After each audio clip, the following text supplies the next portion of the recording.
Nelson Mandela was born in 1918 in Kunu, a small village in South Africa. When Mandela was 12 years old, his father died.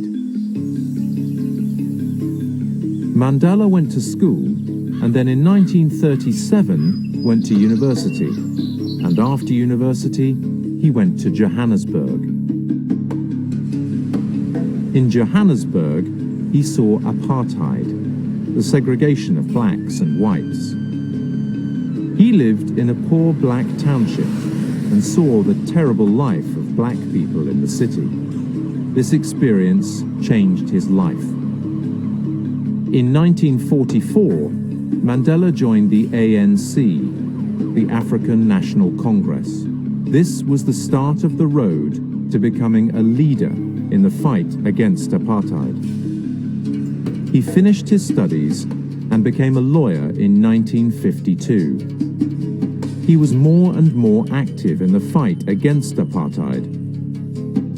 And in 1962, the government put Mandela in prison. He spent 27 years in prison. While Mandela was in prison, the fight against apartheid continued, and people around the world called for Mandela's release. Finally, the President of South Africa, F.W. de Klerk, decided to release Mandela.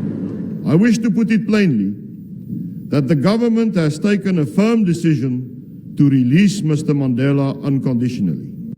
Mandela finally left prison in February 1990.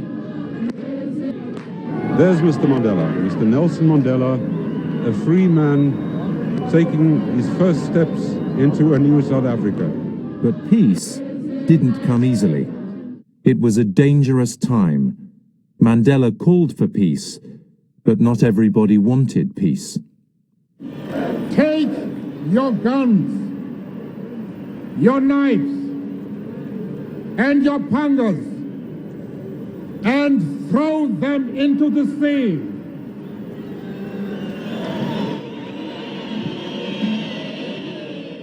I said, if I am your leader, you have to listen to me. And if you don't want to listen to me, then drop me as your leader. 4 years after Mandela left prison, there were elections for president. For the first time, blacks voted in a free election. People can't believe it when you say, hey, I'm free. I'm free and you're walking tall. And on May the 10th, 1994, Nelson Mandela became president of South Africa. I, Nelson Mandela, do hereby swear to be faithful to the Republic of South Africa. In his 5 years as president, Mandela worked to bring peace between blacks and whites. Then, in 1999, he retired, but he didn't stop working. For the next 5 years, he traveled around the world and raised money for children, education, and medical research.